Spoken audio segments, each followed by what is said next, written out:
नमस्कार मेरे प्यारे दोस्तों, मैं हूं आपका होस्ट शेफ धीरज। आज की कलनरी कैंप में हम लोग बात करने वाले हैं इंडियन कुकिंग टर्म्स के बारे में। हम लोग कॉन्टिनेंटल कुजीन के जो टर्म्स होते हैं उनके बारे में बात करते हैं। बॉइलिंग है, पोचिंग, स्टीमिंग, अलग अलग प्रकार के और भी टर्म्स आ जाते हैं। बुलिया बेस हो गया, फ्रेंच कुजीन के अंदर दुनिया भर की चीज़ें आ जाती हैं, आला काट, ये सारी की सारी चीज़ें।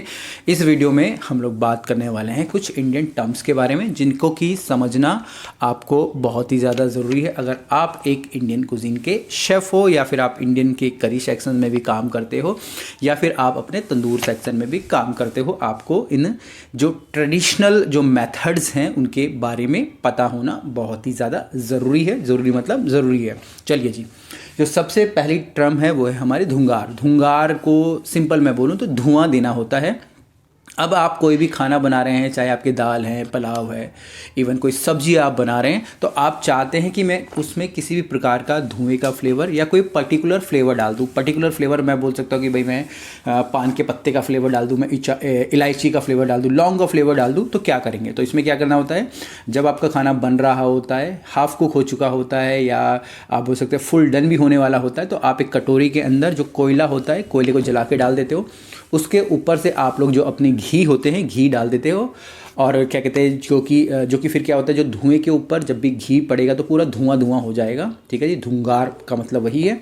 साथ में अगर आप चाहे तो कोई हर्ब्स डाल सकते हो। हर्ब्स का मतलब जो भी आपके इंडियन मसाले हो गए, या जिस भी प्रकार का आपका फ्लेवर है, या जो भी आपकी डिशेज़ है, वो सारी की सारी चीज़ें। और उसके बाद आप उसको ढक के रख देते हो। कुछ मिनटों के बाद, आप बोल सकते हैं 15-20 मिनट के बाद, आपके पूरे खाने के अंदर वो पर्टिकुलर फ्लेवर चला जाता है। तो जो इस प्रकार की जो टेक्निक अपनाई जाती थी पहले, उसको हम लोग धुंगार बोलते थे। अब दूसरी यहाँ पे टेक्निक है, वो है हमारा दम देना। दम का मतलब आप बोल सकते हैं आप सांस या ब्रीथ, मतलब कि जो भी खाना बन रहा है उसको उसकी सांस के अंदर ही पका देना। जैसे कि हम लोग अपनी बिरयानियों को दम लगाते हैं। दम लगाने में बेसिकली क्या होता है, हम लोग जो आटा होता है, आटे को साइड्स पे लगा के पूरा का पूरा और सेम ढक्कन को ही बंद कर देते हैं, ताकि किसी भी प्रकार का दम या सांस या ब्रेथ जो बोल सकते हैं वो बाहर ना निकले और उसके अंदर ही पूरा का पूरा खाना हमारा बन जाए।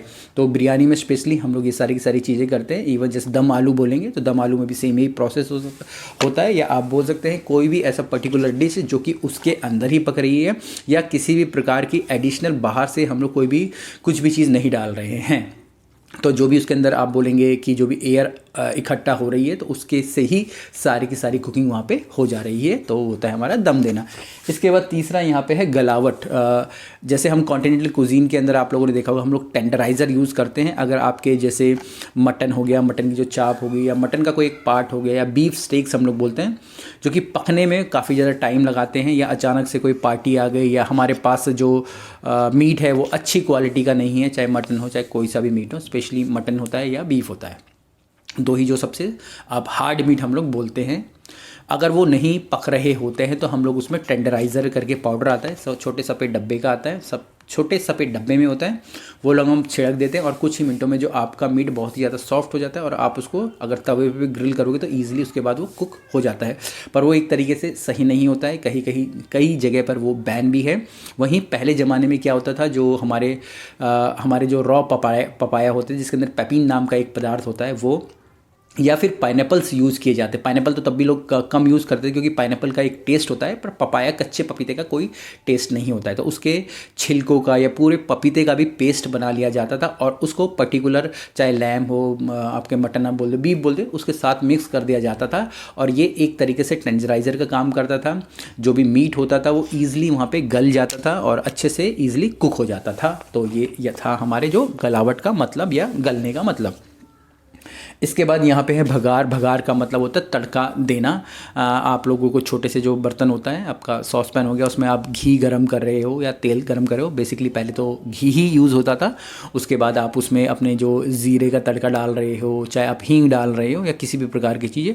और उसके बाद कड़ी पत्ता आ जाता है, बेसिकली राई आ जाती है। उसके बाद आप उसको दाल में मिक्स कर रहे हो, या किसी भी प्रकार के कड़ी वगैरह जो लिक्विड बेसिकली आप बोलते हैं, उनमें हम लोग तड़का लगाते हैं। तो वहाँ पर ये सारी चीज़ें यूज़ होती है, जिसको कि हम लोग बघार या तड़का देना बोलते हैं। इसके बाद यहाँ पे आती है हमारे गीले हिमाकत, बड़े ही एक नया शब्द आप लोगों के लिए होगा, हो सकता है कि धुंगार वगैरह तो आपने सुन रखा होगा। तो गीले हिमाकत का मतलब होता है यहाँ पे आपने सुना होगा मुल्तानी मिट्टी। तो जो भी इंग्रेडिएंट होता है, चाहे वो सब्जियाँ होगी, मच्छी होगी या चिकन वगैरह कुछ भी हो गया, तो उसको मैरिनेट करके अच्छे से उसको जो केले के पत्ते होते थे उस पर लपेट दिया जाता था, और उसके बाद उस केले के पत्ते के ऊपर जो मुल्तानी मिट्टी होती थी, मुल्तानी मिट्टी को पूरा उसको कवर किया जाता था मुल्तानी मिट्टी से। और एक प्रकार से गीले मतलब कि यहाँ पे वही मड आपका हो सकता है। हिमाकत का मतलब होता है प्रोसीजर हमारा। तो एक पूरे के पूरे उसको पूरे जो मुल्तानी मिट्टी से कवर कर दिया जाता था, और उसके बाद उसको चाहे आप किसी आग के ऊपर रख दीजिए या किसी जो कोयले होते हैं उनके ऊपर रख दीजिए, और इस प्रकार से कुकिंग की जाती है। जो एक पारसी हम लोग बोलते हैं, पेरिशियन बोलते हैं, पारसी वहाँ पे ये जो प्रोसेस या जो ये टेक्निक यूज़ की जाती थी, जिसको कि गीले के हिमाकत बोलते थे। इसके बाद यहाँ पे हमारा लोब हो जाता है। लोब का मतलब है कि जब अभी हम कोई भी ग्रेवी वाले आइटम बना रहे हैं, तो जो उसके ऊपर से जो तेल निकल के आता है, आपने देखा होगा, जिसको कि हम लोग रोगन भी बोलते हैं, तो उस टर्म को हम लोग लोब बोलते हैं वहाँ पे, LOAB लोब, या फिर ऑयलिंग भी आप इसको बोल सकते हैं इंग्लिश में। बेसिकली लोब इसको हम प्रॉपरली जो हिंदी का जो टर्म है उसमें यूज़ करते हैं। इसके बाद होता है यहाँ मोइन। अगर आपने बेकरी में काम करा होगा, हम लोग शॉर्टकट पेस्ट्रीज की बात करते हैं, तो मोइन भी सेम उसी प्रकार से होता है। इसमें जब भी हम लोग कोई आटा गूंद रहे हैं, चाहे वो कचौरी का हो, चाहे हम बोल सकते हैं कि भाई हमारी मट्ठी का हो, या फिर इस प्रकार के आइटम जो कि बाद में क्रिस्प बनने चाहिए, फ्लेकी बनने चाहिए, तो उसमें जो भी मैदा आटा जो भी यूज़ कर रहे हैं उसके अंदर थोड़ा घी स्पेशली डाल के, घी या डालडा या मार्जिन वगैरह डाल के पहले उसे अच्छे से मिक्स कर लिया जाता है, और उसके बाद उसमें जो पानी डाल के गूंदा जाता है, ताकि बाद में जो भी आपका खाना बनेगा वो क्रंची बनेगा, क्रिस्पी बनेगा, फ्लेकी बनेगा। और इस प्रक्रिया को, जो तेल डाल के मिक्स करने वाली हाथ से प्रक्रिया को, हम लोग मोइन कहते हैं। इसके बाद यहाँ पे 8वां आ जाता है हमारा इत्र। इत्र का मतलब होता है परफ्यूम्स। आपने देखा होगा स्पेशली हमारी हैदराबादी कुजीन वगैरह में तो जो खुशबू का बहुत ज़्यादा यूज़ किया जाता है। पहले एक हिरन होता था जिसको कि कस्तूरी मृग बोलते थे, उसके पास कस्तूरी होती थी जिसके अंदर बहुत सारा फ्लेवर होता था। बट अभी इस एनिमल को वर्ल्ड वाइड मारना ही मना है, या उसका आप शिकार नहीं कर सकते। तो अब बहुत सारी आर्टिफिशियल्स जो फ्लेवर्स होते हैं या खुशबू होती हैं, वो मार्केट में बिकती हैं।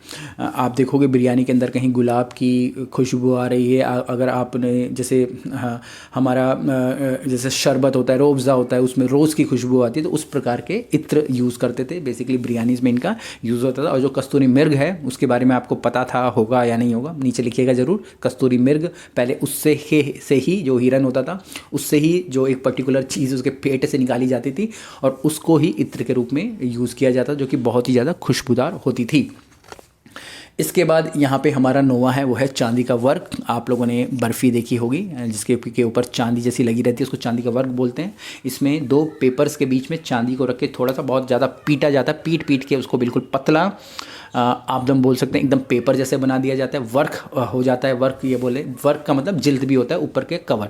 तो मिठाइयों के ऊपर लगाया जाता है, जिसको कि आप लोग खा सकते हो। चांदी का वर्क भी होता है, इवन सोने का वर्क भी होता है। तो ये सारी चीज़ें भी हमारी इंडियन कुजीन में बहुत ज़्यादा यूज़ होती हैं। अभी भी ये तो चीज़ें यूज़ हो ही रही हैं। उसके बाद सबसे लास्ट है यहाँ पे है हमारा ज़मींदोज़।